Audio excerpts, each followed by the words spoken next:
لا إله إلا الله محمد رسول الله. لا إله إلا الله محمد رسول الله.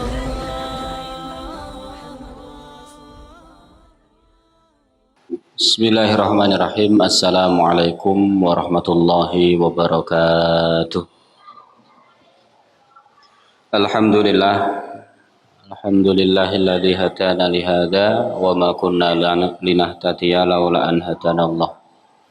Allahumma salli wa sallim wa barik ala habibina wa syafi'ina wa sayyidina Muhammad wa ala alihi wa sahbihi wa man tabi'ahu bi ihsan ila yaumil qiyamah.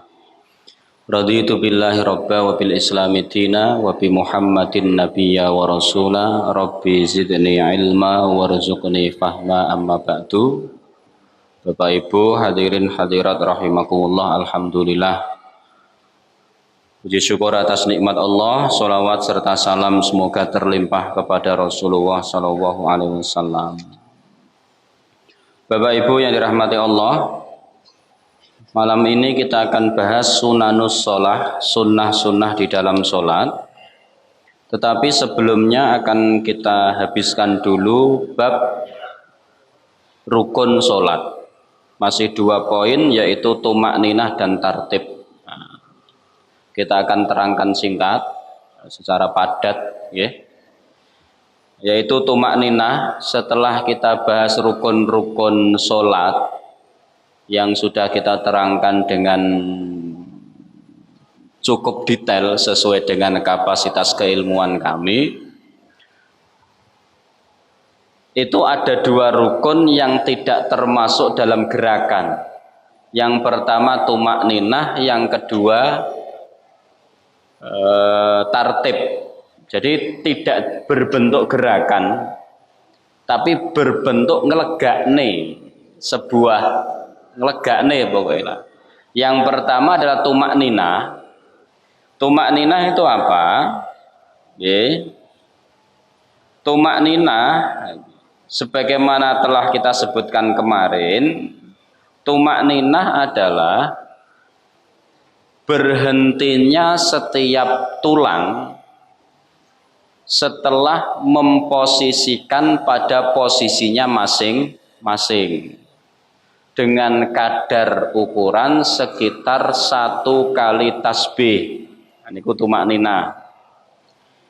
Rukuk sebagai rukun sholat. Saat kita rukuk, kita harus memastikan tulang-tulang kita telah menempati posisinya. Setelah menempati posisinya, kemudian kita tunggu beberapa saat dengan ukuran 1 kali tasbih dan berhenti. Itu namanya napa? Tumakninah. Bon niku mawon. Paham nggih? Bon sederhana. Kemudian yang kedua adalah tartib. Tartib adalah mengurutkan gerakan-gerakan sholat sesuai dengan apa yang diajarkan oleh Nabi. Jadi mboten kena jenengan sujud riyen nembe ruku. Mboten kena Al-Fatihah dulu baru iftitah. Misalnya mboten kena rakaat kedua dulu baru rakaat 1. Sebagaimana kula pernah ditanya jamaah, "Mbah niki kula ya rada bingung, nyontone bingung, jawabnya ya bingung."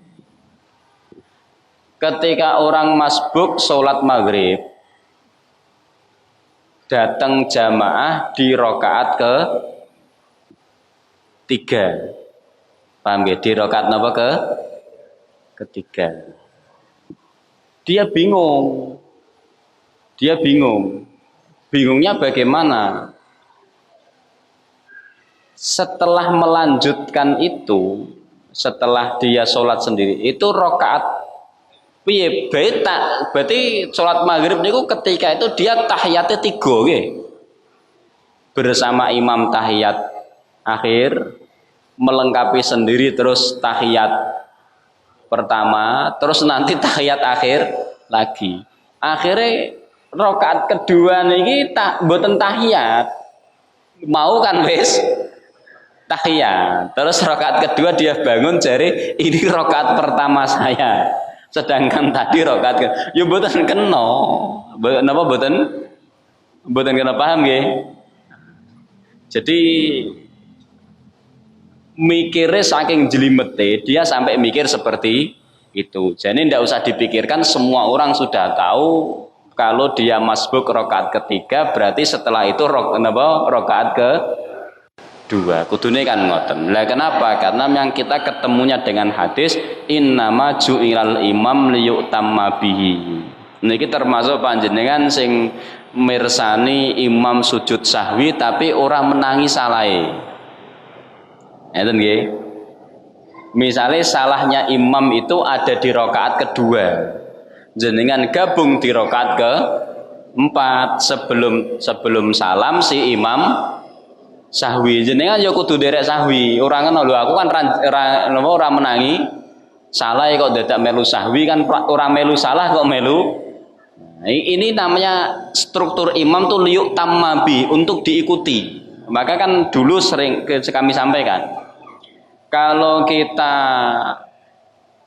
berimam dengan makmum kok delalah imam dan kita itu terjadi khilafiyah, misalnya kunut kok misalnya imam itu kunut subuh sedangkan jenengan tidak bermadhab kunut subuh, tetapi kalau kita berimam di belakangnya mengikuti imam niku hukumnya wajib, maka ketika itu kita wajib ikut kunut begitu. Oh, ndak bisa masing-masing, madhab kan sendiri-sendiri. Kalau Anda sendiri-sendiri dalam bermadhab itu untuk sholat yang sendiri. Kalau sholat Anda munfarid sakarepe panjenengan mau diacak madhab siapapun boleh, tapi kalau jamaah itu yang dipakai adalah madhabnya imam. Paham betul? Ya enten saya protes barang udah begitu. Kalau saya ya ndak kunut, konsisten ndak kunut.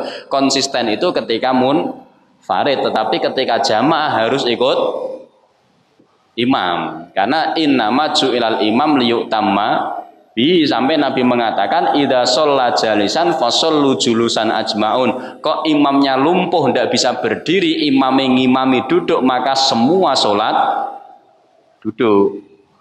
Nah, meskipun dalam kasus fikihnya bahwa imam itu tidak boleh duduk, mboten kena. Misalnya ada imam duduk maka dia dianjurkan untuk tidak jadi imam. Tapi kalau misalkan adanya cuman itu, ndak ada yang lain, kok imamnya duduk, maka seluruh jamaah disuruh duduk. Dalam perkara khilafiyah seperti itu, paham nggih Bapak Ibu nggih? Nah, niki tuntutannya seperti itu. Bon, niku namanya tartib. Apabila orang rukuk dulu, sujud dulu baru rukuk, maka dia batal.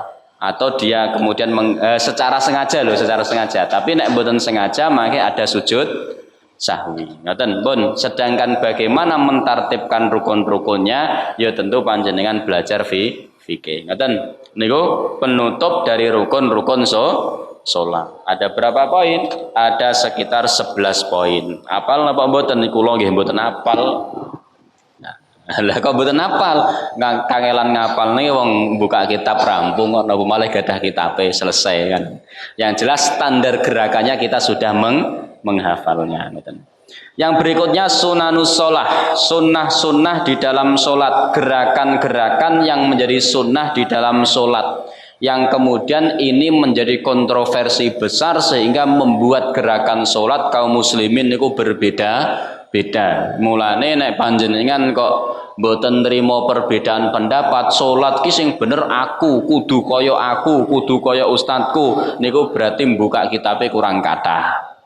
Nah kan itu nih, nek ngaji teko ngantuk, seneket wayahe senek teko terus melek. Niku. Nggih, fikih adalah cabang ilmu yang sangat relevan dan sangat terbuka dalam perkara khilafiyah. Kenapa? Karena fikih niku produk akal. Napa? Fikih niku produk akal. Hukum itu produk akal, istimbatnya dalil. Maka karena dia produk akal, maka melahirkan perbedaan Pat nek jenengan kok mboten kerso ada perbedaan pendapat, maka hiduplah pada zaman Nabi atau tidur sekarang jenengan nanti bangun zaman Imam Mahdi menoten mawon. Biasanya selama Nabi kok meninggalkan kita dan pewaris Nabi belum menyertai kita yaitu Imam Mahdi, maka potensi khilafiyah tetap ada. Kenapa? Karena kita masih belum terikat dengan wahyu secara mutlak, kita masih dibebaskan untuk berpikir. Nah, hasil pikiran inilah yang kemudian menghasilkan perbedaan pendapat. Yang pertama Bapak Ibu sebagai rukun, sebagai sunnah sholat, mohon maaf. Yang pertama sebagai sunnah sholat adalah raf'ul yadaini, mengangkat kedua tangan. Kalau baleni sebagai sunnah sholat adalah mengangkat kedua tangan. Takbiratul ihramnya rukun, mengangkat tangannya sunnah. Jadi nanti nek jenengan sholat kok wonten tiyang mung gembor Allahu Akbar tapi tangane mendel mawon niku mergo khilafiyah tur menganggap bahwa mengangkat tangan hukumnya apa?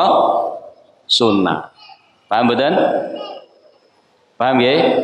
Niki. Jadi enten sing ngejejer ngeten Allahu Akbar. Misalnya salat itu sami. Kancane Allahu Akbar dijejer Allah. Yo tapi yo melu takbir Allahu Akbar tapi tidak mengangkat tangan. Kan ngeten. Ya misalnya jenengan kesel tangane bar napa bar ngaduk semen terus. Rasa melu takbir meneng mawon Allahu Akbar. Mboten napa-napa, mboten masalah. Kan ngeten. Ingda takbiratul ihrami yaitu ketika takbiratul ihram li hadisi Abi Hamid As-Sa'idi ra'aitu Rasulullah sallallahu alaihi wasallam idza kabbara ja'ala yadayhi ay kaffaihi hadwa mangkibaihi di antara bahunya ay muqabilihima. Dari Abi Hamid As-Sa'idi beliau mengatakan ra'aitu aku melihat Rasulullah sallallahu alaihi wasallam idza kabbara apabila bertakbir ja'ala yadaihi menjadikan kedua tangannya dalam arti kaffaihi telapak tangan. Yadun diterjemahkan menjadi telapak tangan. Nah, ngoten niki cara meneliti dalil itu begitu. Pencuri potong tangan. Nah, yang disebut tangan itu sing pundi? Mriki tekan mriki, mriki tekan mriki, atau ini sampai sini, atau sini sampai sini, atau sak menit tok. Niki maka penafsiran seperti itu yang membuat berbeda, paham ya? Misalnya main bola, handball, yang disebut handball niku nek kena mriki handball napa mboten? Nek kena mriki handball napa mboten, kena mriki pripun. Nah, tangan niku apa definisinya? Maka panjenengan hati-hati dalam lafadz am, napa dalam lafadz am, dalam lafadz yang sifatnya umum. Kenapa? Setiap keumuman rata-rata ada taksisnya. Inilah kenapa ada kontroversi bid'ah hasanah, bid'ah sayyi'ah. Kenapa? Karena Nabi ketika mengatakan lafadz bid'ah itu menggunakan lafadz umum, kulun, dan kulun itu sifatnya umum. Nyambung mboten? Cek nyambung mboten? Kulun itu kulun itu setiap itu nek cara bab fikih, usul fikih niku lafadznya umum dan setiap umum pasti ada pengkhususan. Contohnya apa? Kullu syai'in halikun ada taksisnya illa wajhah. Kullu man 'alaiha fan ada taksisnya wa yabqa wajhu rabbika. Setiap kulun pasti ada ilahnya. Enten sing kulun mboten enten ilane. Sama kullu bid'atin dhalalah ya mesti ada ilahnya. Lah niku sing menjadikan kontroversi. Nek jenengan belajar niku mesti paham. Tapi nek mboten ya ora iso. Wis pokoke kulun kabeh. Padahal tidak semua itu kabeh. Kenapa? Karena selalu ada taksisnya. Hurrimat alaikumul maitatu diharamkan bagimu bangkai. Pertanyaannya, apakah setiap bangkai haram? Tidak, ada pengecualian illal jarot wasama kecuali bangkai apa? Belalang dan ikan. Kan jelas ada pengecualiannya. Hurrimat alaikumul maitatu waddamu. Apakah semua dam haram? Ayo, apakah semua darah niku haram? Tidak ada pengecualinya. Al-kabidu kecuali jantung. Jenengan makan jantung ten jerone enten. Atau beberapa mengatakan limpa, hati niku terbuat dari darah. Atau dalam surat Al-An'am illa ayyaku nadaman masfuhan, yang diharamkan yang tertumpah sing ten jero daging mboten. Misalnya jenengan seneng ngetaki balung, nek mangan ayam balungnya dikeletak sampai nek ten jerone ada merah-merah, napa niku darah, halal apa haram? Halal. Kenapa? Karena yang diharamkan itu yang ditumpahkan itu hasil sembelihan itu namanya taksis. Nyambung? Nggih, napa malih? Walahmul khinzir, daging babi. Apakah semua daging babi haram? Nah, mulai bingung nih.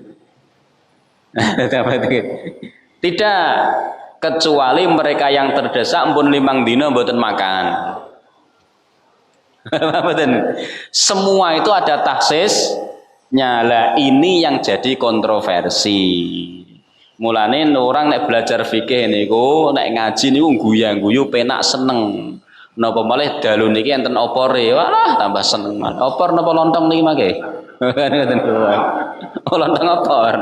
Oh tambah seneng malih Bapak Ibu. Jadi mboten metenteng ngoten lho. Paham niki? Ya monggo balik. Raf'ul yadaini kata Nabi, kata Abu Said Al-Hamidi, Abu Hamid As-Sa'idi nggih, mengangkat kedua tangan yaitu telapak tangan hadwa mangkibaihi di antara dua pundak. Maksudnya adalah muqabiluhuma, setara itu. Karena kita nek salat mboten beto garisan, mboten beto ukuran, yo kira-kira munggah sithik angsal, medhun sithik angsal. Kenapa? Karena lafadznya menggunakan hadwa mangkibaihi, sekitar bahu. Lah nek kula nek cara ukuran kula niki pribadi mengambil jatah bahwa di antara bahu niku sak ngisore kuping, sak dhuwure pundak. Sing mboten angsal napa? Sing mboten angsal nek jenengan ngangkat tangan kira-kira ya keterlaluan napa di atas kepala. Allahu Akbar. Oh niki kaya ngeti konser ning Sambung Sari mriku.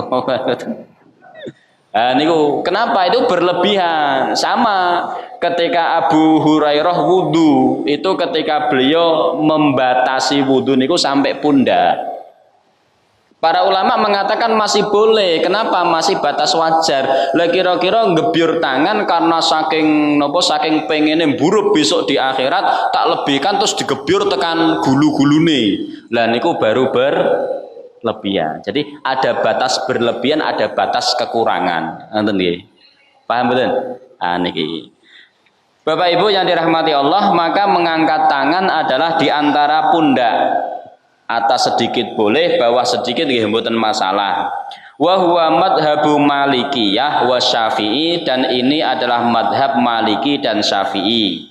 Wa yuhadir rajulu bi ibhamaihi udunaihi indal Hanafi.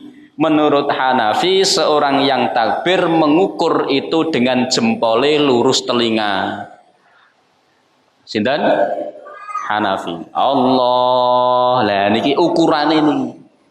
Allahu Akbar, ukuran yang dipakai oleh Imam Abu Hanifah. Wa yuhadir rajulu bi ibhamaihi udunaihi, dan seorang laki-laki mengepaske napa sing dipaske jempole kali kupinge. Allahu Akbar niki. Lah Nabi mengangkatnya apa? Terlihat hadwa mangkibaihi, di antara lah niku wau. Nah niki tasih di antara mboten? Masih boleh. Sing mboten sing rada keterlaluan sing Allah. Lah sing pelit nemen sih. Allah. Ya jadi ya pas yang diangkat jari kedua telapak tangan kan ora tangan ini. Allah Akbar niki pelit niki. Munggah sithik kan ya penak kan ngoten iki. Tapi lah nek saya kan ngeten, nek saya ngeten. Yang menjadi pandangan Abu Hamid As-Sa'idi adalah telapak tangan yang diangkat sampai ke bahu. Tapi nek ya rada keterlaluan nek kula sing gerak paling tidak sikute. Nah, Jadi niki sing gerak napa? Sikute Allah. Mboten pun ngeten tok, lha nek ngeten tok ya sah, ya mboten napa-napa. Wong niku sunah, wong ora ngangkat ya mboten masalah kok. Tapi kan ya ben khusyuk niku perlu diperhatikan. Wa turfa'ul mar'atu hidza amangkibaihi faqat li'annahu astara laha. Sedangkan wanita mengangkat tangan maksimal sampai bahu. Kalau laki-laki Imam Abu Hanifah ukurannya jempol pakai telinga, sedangkan wanita ujung jari ini tidak boleh lebih napa? Bahu. Lah kenapa? Karena nek terlalu dhuwur rukoe buka. Allahu Akbar, kan nanti rukoe buka. Sehingga ketika apa kelihat aurat. Sedangkan menutup aurat hukumnya wajib nggih. Ibu-ibu nek takbir ujung jari mboten pas kalau lebih dari bahu karena berpotensi membuka aurat. Wa yukhayyirul musalli mangke nek Arab tenan niku biasane yae dibuang. Kudune musalliyu. Terus diganti musalli.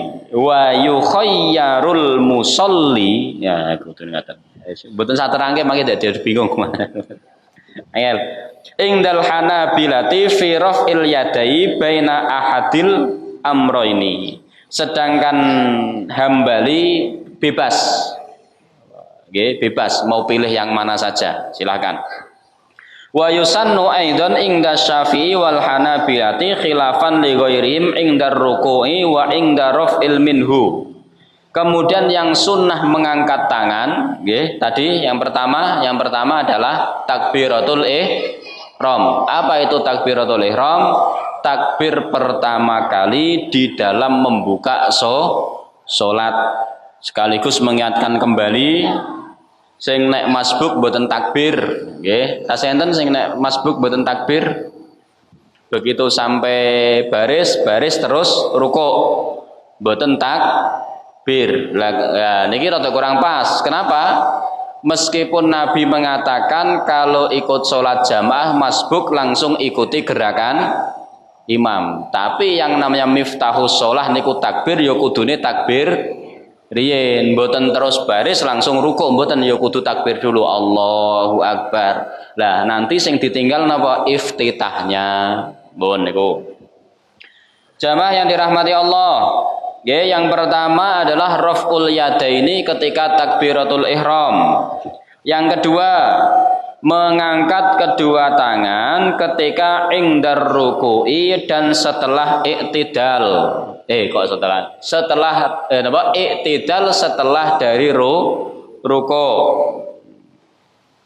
Mau takbir mau ruku niki mun ngeten nggih imam sudah membaca kan ngoten wa ilaihi turja'un Allahu Akbar nggih sunnah. Menurut siapa?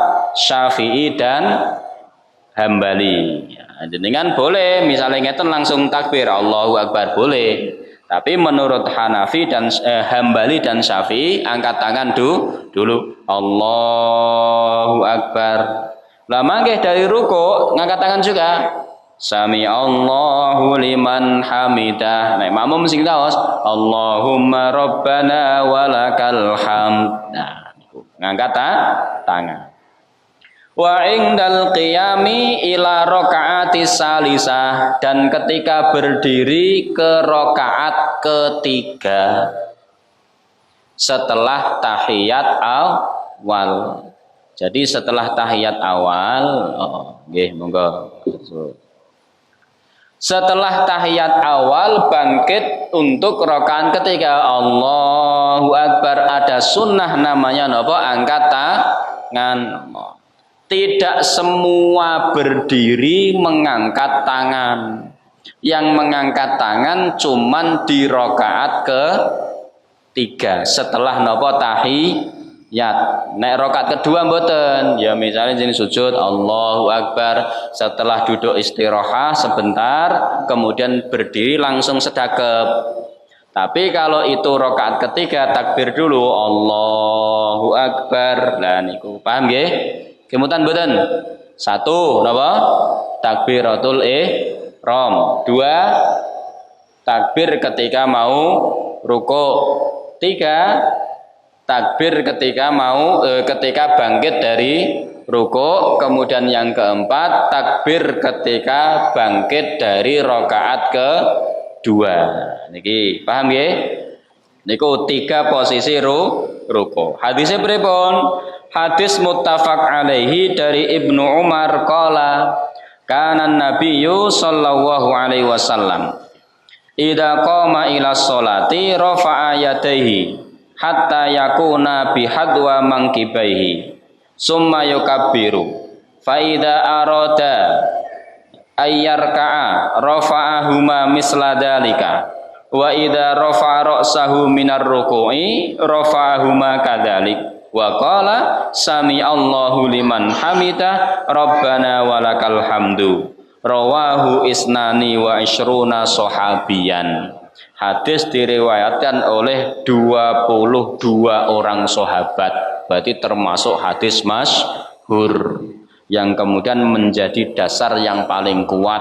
Kapan? 1 ketika takbiratul ihram, 2 ketika mau rukuk, 3 ketika bangkit dari rukuk. Nah, sing keempat mana? Wa alam belum tersebut hadisnya. Oh, niki hadise. Annahu kana idza qama minar rak'ataini rafa'a yadayhi wa rafa'a dzalika Ibnu Umar ilan nabiyyi sallallahu alaihi wasallam. Dan hadisnya marfu' bersambung ke Nabi sallallahu alaihi wasallam. Bon, paham nggih? Wa dhahabal hanafiyatu wal malikiyatu ila annahu la yusannu raf'al yadaini fi ghairil ihrami indar ruku'i au ar-raf'i minhu. Sedangkan menurut Hanafi tidak disunahkan mengangkat tangan kecuali ketika takbiratul ihram. Jadi kalau madhabnya Hanafi, takbirnya itu hanya ada di ihram. Mau rukuk ngejejer lurus, mau takbir bangkit dari rukuk nggih lurus, pokoknya lurus mawon. Cuman masalahnya ngeten, kita itu punya batasan ingatan yang terbatas. Mboten saged mengingat pendapat satu persatu. Kadang rakaat ketiga angkat tangan, kadang nggih mboten. Lah kok ngoten lali. Paham nggih? Ujare Syafi'iyah itu ngangkat tangan. Lho jenengan pas mau rukuk kok enggak ngangkat tangan? Ya mungkin pas lali. Niku mawon gampil Bapak. Maka hadirin wal hadirat rahimakumullah. Sebagaimana hadis Ibnu Umar, kana Rasulullah sallallahu alaihi wasallam yarfa'u yadayhi idza ftataha shalah summa la ya'uda. Sebagaimana Ibnu Umar menyampaikan, kana Rasulu adapun Rasul yarfa'u yadayhi mengangkat kedua tangannya idza ftataha shalah ketika membuka salat summa la ya'udu kemudian tidak mengulang mengangkat tangan lagi. Kula nggih mikir, sing pertama hadis yang mengatakan ada angkat tangan di setiap gerakan tadi, yang kedua tidak ada gerakan itu, kok riwayate podo Ibnu Umar. Sing bedoke sinten kira-kira Bapak Ibu? Wah, hadise riwayate siji.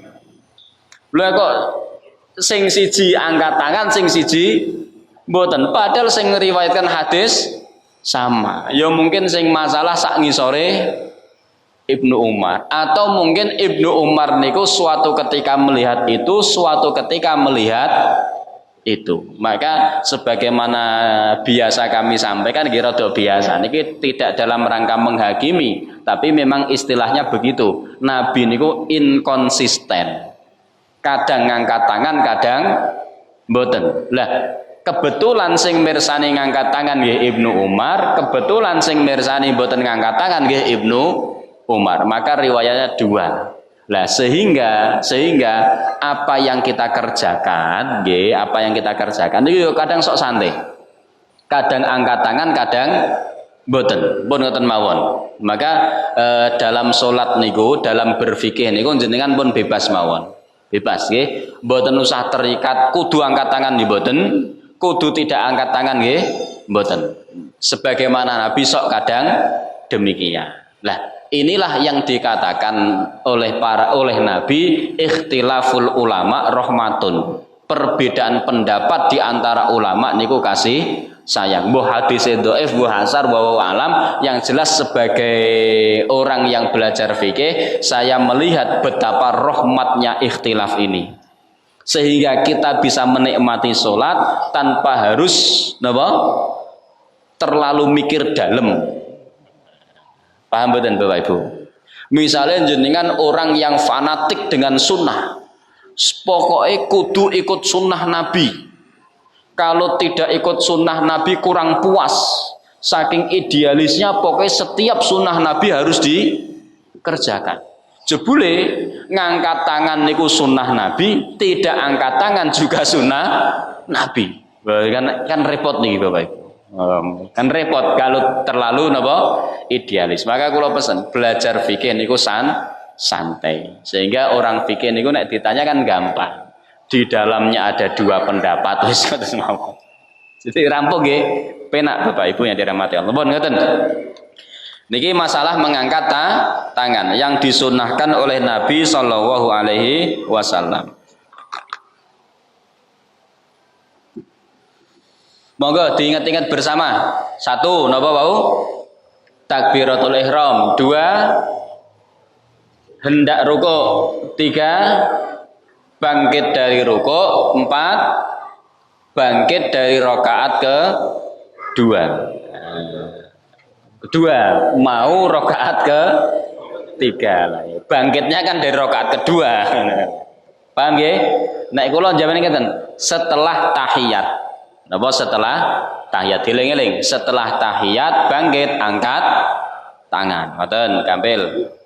Pun bagi panjenengan yang sudah sholatnya seperti itu alhamdulillah. Sing dereng diinget-inget mangke napa diperhatikan sehingga nek sholat dilaksanakan. Ngoten. Yang kedua Bapak Ibu, sunnah sholat adalah wad'ul yadil yumna ala dhahril yusra, meletakkan tangan kanan di atas punggung kiri. Niki punggung, tangan kanan di atas punggung kiri, di atas nggih punggungnya, mboten dhuwure mriki. Niki mboten punggungnya, punggung. Nah, soal mangke punggungnya enten sing dimadhepke dhuwur sehingga nek salat ngeten Allahu Akbar enten sing modele ngeten nggih dhuwur banget, wenten sing santai ngeten, wenten sing digokke bebetan sarung tibake ngeten. Ora sing penting kan lafate jelas, tangan kanan di atas punggung tangan kiri. Ya niki pun gampang mawon, mboten usah bingung. Jadi lah soal ngeten nek mboten kelintung ngeten. Kalau kata-kata Nabi kan jelas, tangan kanan di atas tangan kiri di atas dada. Nah soal mangke istilah atas niku, nggih, atas niku kan niki bawah niki atas, ngoten. Kenapa ngeten? Niki depan napa atas? Niku otak-atiknya bahasa. Jadi terserah panjenengan, kalau menerjemahkan atas niku ngeten berarti takbir ngeten. Kalau menerjemahkan ini sudah cukup, ini sudah jadi atas, soalnya nek gledak ngeten kan atasnya ngeten. Yo monggo silakan. Lah dada niku pun yo dada niku batase mriki tekan mriki. Yo meh ning kene monggo, ten mriki monggo, ten mriki monggo. Paham nggih? Nah, niki soal penamaan bahasa. Jadi jangan bingung, Bapak Ibu. Yusannu disunahkan ingdal jumhuri menurut jumhur ghairal maliki selain maliki. Jadi ingat ya, jumhur selain maliki. Berarti Syafi'i, Hanafi, Hambali selain maliki. ayyadhu al musalli yadahul yumna ala dhahri kaffil yusra wa rusghiha ala sadrihi, yaitu meletakkan tangan kanan di atas punggung telapak kiri, wa rusghiha, dan pergelangan. Tek niki nek cara jumhur. Jadi pergelangan ketemu napa? Pergelangan jumhur. Kesel gantunge ngeten. Kesel malih ngeten. Sing penting ora kena ngeten. Nah niki nantangi malaikat. Sing penting ngoten nggih. Yang jelas idealnya begitu. Punggung telapak kiri ya, dengan batasan apa? Pergelangan. Maka ngeten. Pas ala sodrihi, di atas dada. Paham nggih, Pun? Dibayangke di atas lho sing ngono, sing iri, sing ngeten pripun? Kita cari ada pendapatnya atau tidak. Kalau ada boleh dilaksanakan, kalau tidak ada tidak boleh, kecuali dalam kondisi tertentu. Sudah 2 hari 2 malam tidak makan. Lapar sekali. Allahu Akbar, nyekeli lambu perih. Semoga silakan. Memang kenapa gerakan sholat normal itu bisa sesuai sempurna, tapi kalau dalam kondisi sakit nggih mboten menjadi persoalan. Sebagaimana hadis Wa'il bin Hujr, "Shallaitu ma'a Rasulillahi sallallahu alaihi wasallam, fa wada'a yadahul yumna ala yadahil yusra ala sadrihi." Dari Wa'il, beliau mengatakan, aku sholat bersama Nabi. Nabi meletakkan tangan kanan di atas tangan kiri di atas dada. Wal hadisu dalilun ala masyru'iyyatil wad'il madkur fis shalah. Hadis ini sebagai dalil tersebutnya pergerakan itu di dalam sholat. Wa mahalluhu ala sadri, dan tempatnya di atas dada. Oke, di atas apa dada? Dada, ampun, niki sampai batas ini namanya dada. Monggo silahkan. Dada. Paham nggih, Pun? Dada. Patokane napa? Dada. Walakin akan tetapi asy-Syafi'iyatu Syafi'i qalu, mereka mengatakan tahta sadrihi fauqa surati ila jihadil yasari litanbihil qalbi. Syafi'iyah mengatakan tahta sadrihi, di bawah dada, fauqa surati, di atas wedel, ila jihatil yusra, ke sebelah kiri, litambihil qalbi, supaya dekat dengan hati. Allahu Akbar, ben mantep krasa ten ati. Pendapatnya sinten Bapak Ibu? Syafi'i. Berarti sing ngiwa enten nggih. Sing nengen dereng ketemu, sing pun ketemu ten kiwa. Pendapatnya Imam Syafi'i. Wa ka'annahum ja'alut tafawutu bainahumal yasira wa dzalika marwiyun inda Ibnu Khuzaimah. Dan ini diriwayatkan oleh Ibnu Khuzaimah, dan ini merupakan khilafiyah yang mudah. Allahu Akbar. Loh, jenengan kok di tangan kiri? Saya ikut Syafi'i. Oh ya, tapi kok takbirnya tidak ikut Syafi'i? Kulo lali, gampang. Kan rampung. Jadi biasakan Bapak Ibu, biasakan. Dibiasakan ngeten. Jangan gunakan ilmu untuk menyindir orang lain. Paham mboten nggih? Paham mboten nggih? Jangan gunakan pendapat orang lain untuk mencari kelemahan orang lain. Kitab Imam Syafi'i dikaji dengan detail teliti untuk mencari kelemahan pendapat, untuk mencari kelemahan amaliyah dari Syafi'iyah. Paham betul nggih? Jangan dibiasakan seperti itu. Sederhana kok, sederhana. Kalau sering saya sama sederhana. Lana a'maluna walakum a'malukum. Masing-masing kita itu mencintai Nabi, menghambakan diri kepada Rasul, cuman caranya berbeda-beda. Nggih, misalnya kita punya bupati yang dicintai. Nek cara jenengan nelayan nek pas berkunjung yang sing dibeto iwak kan ngoten. Nek jenengan petani sing dibeto napa?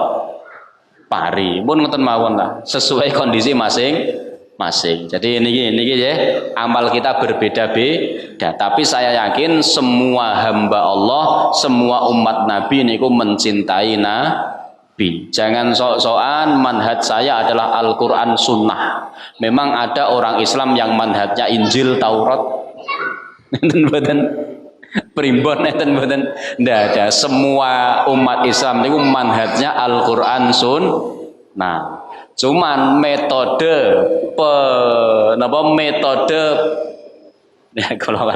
metode penyimpulan Quran Sunnah niku beda-beda. Ada yang pakai usul fikih, ada yang pakai qawaidul fikih. Rampung masalah. Sing pakai usul fikih hasilnya A, sing pakai qawaidul fikih hasilnya B. Ada yang tidak pakai kaidah usul fikih, ada yang tidak pakai kaidah fikih. Lah pakai apa? Pakai peresapan hati. Monggo silahkan ngoten mawon. Bapak Ibu yang dirahmati Allah, paham nggih? Pun rampung. Wa yad'uhuma indal Hanafiyah wal Hanabilah tahta surati liqauli Ali radhiyallahu anhu minas sunnati wad'ul yamini ala shimali tahta surati. Menurut Hanafi dan Hambali diletakkan di bawah wedel, di bawah surah, di bawah kuser. Dari mana pendapatnya? Dari Sayyidina Ali. Beliau mengatakan minas sunnati, dari sunnah. Wad'ul yamini ala shimali tahta surati, meletakkan tangan kanan di atas tangan kiri di bawah puser, di bawah wedel. Minas sunnati nek cara bahasa sakniki ciri-cirine ahlu sunnah. Nek cara bahasa wong sakniki ciri-cirine ahlu sunnah niku nek salat napa? Sedakepe ten ngisor wedel. Pendapatnya sinten? Pendapatnya Sayyidina Ali Ahlul Bait. Sah mboten? Sah selama ada pendapatnya, silakan. Hanya saja kita niku kurang maca hadis, kurang maca kitab. Apal hadis siji disiarke sana sini tapi tidak melihat hadis yang lain. Lho Sayyidina Ali kok berpendapat seperti itu, sedangkan Wa'il kok pendapatnya seperti itu. Mungkin pas Sayyidina Ali makmum, Wa'il tidak makmum. Pas makmum Wa'il, Ali tidak makmum pun ngoten mawon gampil. Kenapa? Karena tadi Nabi niku inkonsisten. Kalau tidak nabinya yang inkonsisten sehingga tidak standar, sahabatnya yang melihat beda-beda. Wa'il ten sof 5, Sayyidina Ali ten sof 2, kan beda-beda penglihatannya pun ngoten mawon. Lah wae dhewe pripun? Kita niku enak ikut madhab pun ngoten mawon. Soal nanti hadisnya ratusan ribuan itu sudah disaring oleh imam madhab, tinggal kita ngikuti mawon. Paham nggih? Kalau kita tidak mau bermadhab keliru. Lah kenapa keliru? Karena kita tidak mungkin untuk menghafal semua hadis Nabi. Riwayatnya beda-beda ngoten. Maka ngaji fikih niku catatane mung setunggal. Rujukannya hanya satu, yaitu pendapat ulama. Jangan pernah berani belajar fikih kecuali ikut pendapat ulama. Paham nggih? Gampang kok. Sederhana malih, nek jenengan pengen sederhana malih. Sing Muhammadiyah pakainya tarjih, rampung. Bon niku pun rampung, pun penak, pun sederhana. Sudah dibuat sederhana, enak sekali. Tidak usah jenengan bingung belajar fikih muqaranah kaya ngeten niki. Kenapa? Karena sudah dirojihkan menurut sesuai dengan pedomannya masing-masing. Di NU ya di Bahsul Masailnya sudah ditetapkan. Wis ngene, yo ngene.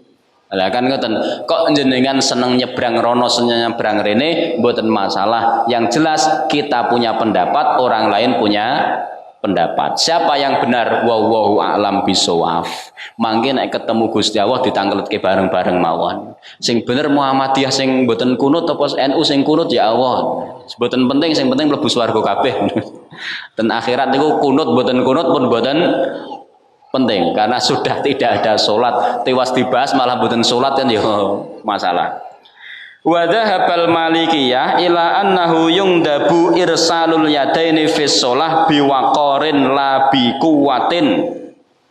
Sedangkan Malikiyah mengatakan disunnahkan irsalul yadaini, menggerakkan tangan, fi sholati dengan sholat, biwakorin dengan wakor, dengan tenang, la bi kuwatin tidak dengan kekuatan. Enten sing modele Allah kayak gerakan karate. Kan itu nggih. Wah, ngaten. Lah niku ora napa? Mboten. Biwakorin dengan tenang, gerakan melambai halus. Allah, mboten kena. Bus. Sampai menggetarkan. Wah, atlet karate kan gitu. Ya sing seneng karate ya diaplikasikan di luar sholat. Tapi kata Imaliki itu sunnahnya biwakorin, dengan ketenangan. Allahu Akbar. Pendapat sinten qaulu jumhuris sahabah wa tabi'in kama qala Ibnu Abdil Bar. Allahu Akbar. Penak. Ngeten. Jadi kadang enten sing sok ragu-ragu. Ya kurang pas barang. Mon sing sok ragu. Cek mikir.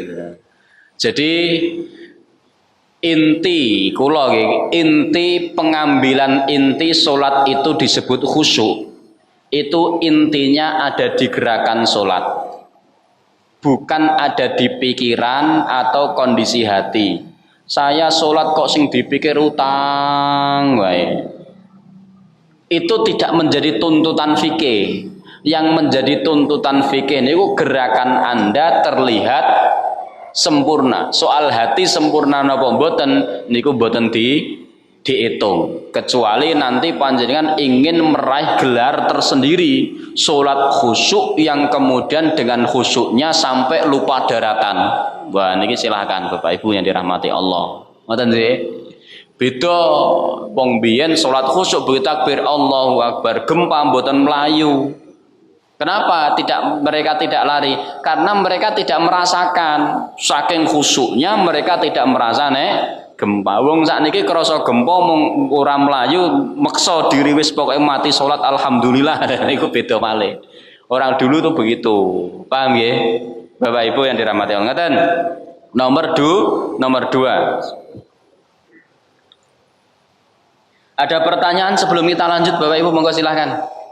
Wekdalipun sebelum pun mepet, nggih.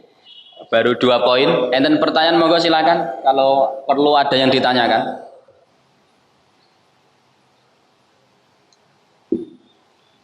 Cekap nggih.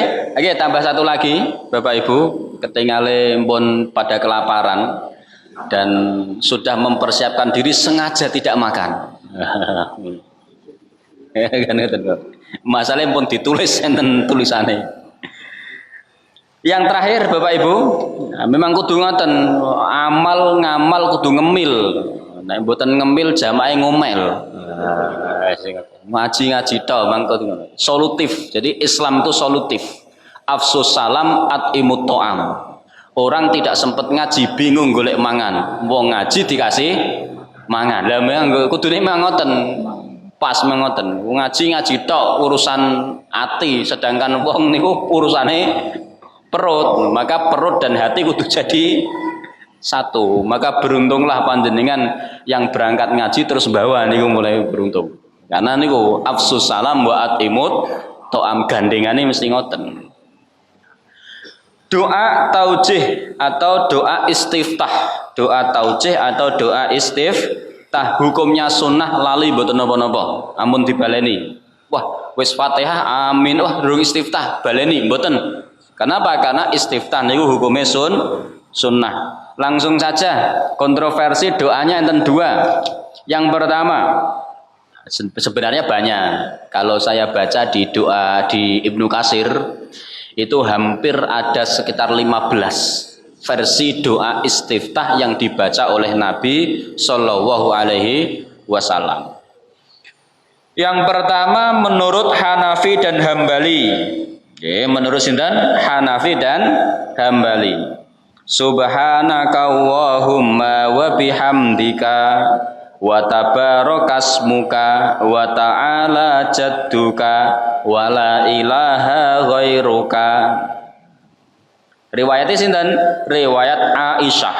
Kana nabiyyu sallallahu alaihi wasallam idza staftataha shalah qala subhanaka wahumma ilal akhir. Kula baleni subhanaka wahumma wa bihamdika wa tabarakasmuka wa ta'ala jadduka wa la ilaha ghairuka. Paham bon apal? Sebutan apal, sebutan apa-apa. Aku apale Allahumma ba'id baini wa baina khotoya ya silakan. Sing penting setunggal. Jangan menganggap niku satu-satunya istiftah. Pun ngoten mawon.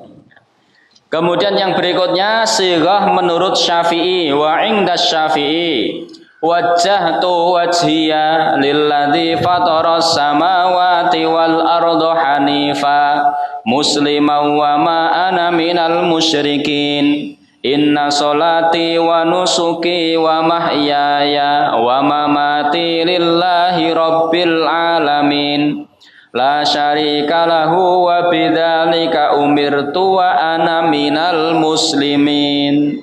Riwayat sinten? Riwayat Sayyidina Ali. Nek wau riwayat Aisyah, nek niki riwayat sinten? Sayyidina Ali. Apal nek sini nggih? Apal seru. Tambah kabira walhamdulillahi katsira. Semoga silakan. Bon nggih niku menurut Syafi'i. Imam Hanafi dan Imam Maliki mengambil Imam Hanafi dan Hambali mengambil riwayat Aisyah, Imam Syafi'i mengambil riwayat Ali. Wa dhahabal Maliki sedangkan Maliki ila annahu yukrahu du'aul istiftah. Menurut beliau istiftah niku makruh wa yaqra'u dan dibaca liqauli Anasin sallallahu alaihi wasallam. Bal yukabbirul musolli wa yaqra'u. Tetapi orang sholat langsung baca. Hadis sinten? Anas kana nabiyyu sallallahu alaihi wasallam wa Abu Bakar wa Umar yaftahuna sholah bilhamdulillah. Menurut hadis riwayat Anas, Nabi, Abu Bakar, Umar membuka sholat dengan alhamdulillah langsung. Allahu Akbar, alhamdulillahi rabbil alamin. Sinten riwayate? Riwayat Anas. Lho kok beda malih? Bingungi. Bon, pokoknya nek belajarnya fikih seperti ini siap napa bingung. Kundur-kundur dadi mboten cetha. Tanglet tanggane sing NU sing bener bait baini po kabiro, bener kabiro. Besok ditanya sing napa ditanya tanggane sing Muhammad ya jawabe bait. Baine kok jenengan sakniki ora cetha. Lah mergo maca kabeh niku wau. Maca Sayyidina Ali nggih maca riwayat Siti Aisyah. Nggih maca riwayat Anas bin Malik ya sok-sok ora maca ngoten. Penaknya belajar fikih nih ngoten Bapak Ibu. Mboten nggih paham nggih? Bon, ada 3 pilihan. Nah, di Umdatul Ahkam ada bait baini. Ro'aitu ya sulah masyaallah. Aku melihat engkau diam. Suku takafis sholati madza takra'u ya Nabi, jenengan sakderenge maca Fatihah kok meneng riyin. Niku sing diwaca napa? Nabi mengatakan Allahumma ba'id baini ilal akhir. Jadi ada banyak riwayat iftitah. Yang di Ibnu Katsir niku ketinggalan ada sekitar 15. Nah, di sini disebutkan ada 2. Yang ketiga malah dimakruhkan baca iftitah langsung baca alhamdulillahirabbil alamin. Nah, niki menjadi ketentuan doa iftitah, monggo jenengan mau pakai yang mana silahkan. Yang bait baini boleh, yang kabiro boleh, yang subhanaka wahumma wa bihamdika tabarakasmuka wa ta'ala jadduka dan lain sebagainya silahkan. Ini menjadi pedoman tersendiri sehingga kula panjenengan bisa mengkhusyukkan diri. Nek cara saran kula ben salate khusyuk pripun? Digonta-ganti. Nggih, kadang maca niki, kadang maca nika. Soale napa? Saking apale, saking lanyae, macane cepet malah kadang sok lisane maca atine ten pundi-pundi. Ngerti-ngerti salate rampung. Lho kok wis rampung jebule. Nah, kan ngeten Bapak Ibu, saking apale. Maka hikmahnya ngeten, kenapa Nabi gonta-ganti? Supaya kula panjenengan persiapan punya planning. Oh, nanti saya mau baca ini. rukuknya baca ini, sujudnya baca ini, sehingga kita tenanan mikir sholati. Nah, niku hikmah kados ngoten. Sehingga kula panjenengan perlu banyak menghafalkan doa-doa salat biar hafal semua, bisa melaksanakan semua. Pun Bapak Ibu ngoten, kita cukupkan 3 poin. 1 mengangkat tangan, 2 sedekap, 3 doa iftitah yang tadi sudah kita sampaikan dengan jelas. Bapak Ibu yang dirahmati Allah, cukup, waktunya habis, tidak berlama-lama, makanya menghafalnya terlalu berat. Bon, Bapak Ibu yang dirahmati Allah, sebelum kita akhiri dan pertanyaan boten cekap. Oke, bon, nek cekap kita tutup. Bismillah bersama-sama. Oke, monggo. Cek.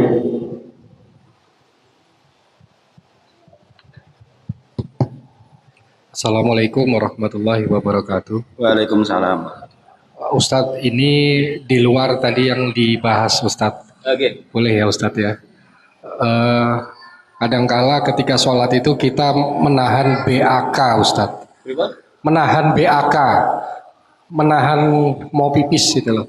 Ketika di dalam sholat, sejauh mana ini boleh Ustadz? Atau ketika ada hasrat untuk maaf kebelet gitu, sudah langsung batalkan aja. Atau kadang-kadang masih nahan gitu sampai gini-gini, itu boleh nggak Ustadz? Oke. Bon, makasih. Matur suwun. Sesuai hadis Nabi, menahan buang air besar maupun kecil dalam sholat hukumnya makruh, masih diperbolehkan, tapi tidak dianjurkan. Cuman nanti melihat posisi dan kondisi. Bagi Anda yang khawatir terjebak dengan kebiasaan, misalkan ketika sholat subuh mesti batal. Kenapa? Karena jadwal buang air kecil maupun air besar, tapi sing biasanya buang air besar mesti bar subuh. Sehingga jenengan khawatir nanti nek begini terus saya tidak akan bisa mendapatkan jamaah subuh yang sempurna. Nek menurut saya menahan lebih utama daripada terjebak nopo kebiasaan. Atau panjenengan yang terjebak godaan setan. Suqiya ilan nabiyyu sallallahu alaihi wasallam, nggih, ar-rajula alladzi yukhayyalu ilaihi annahu yajidu syai'an fi shalah. Diceritakan kepada Nabi seorang laki-laki yang seakan-akan buang angin ketika salat. Nggih. Jadi seakan-akan buang air, seakan-akan buang angin. Apa kata Nabi? Layan sorif, jangan dibatalkan. Hatta yasma'a sautan au yajida rihan, sampai mendengar suara atau mendapatkan bau. Kenapa? Karena setan itu menggoda di sana. Sehingga panjenengan nanti harus bisa membawa keseimbangan. Mana rasa buang air besar atau air kecil beneran, mana cuman perasaan. Maka sekiranya jenengan ngeboti solate, kemudian menjaga supaya tidak tergoda setan, yo afdolnya menahan. Ngerti sih? Nah, status hukumnya apa? Makruh, tidak sampai haram selama tidak keluar. Sampai kemarin misalnya begitu tahiyat, begitu salam pertama langsung tut misalnya, assalamualaikum warahmatullahi wabarakatuh, cukup, tidak usah dilanjutkan salam kedua, karena salam kedua sunnah. Sampai seperti itu. Betul sih? Tinggal nanti dibijaksanakan mawon. Bon, matur suwun. Nggih. Terima kasih Bapak Ibu. Subhanaka Allahumma wa bihamdika asyhadu an la ilaha illa anta astaghfiruka wa atubu ilaik. Wassalamualaikum warahmatullahi wabarakatuh. La ilaha illallah Muhammadur Rasulullah. La ilaha illallah Muhammadur Rasulullah.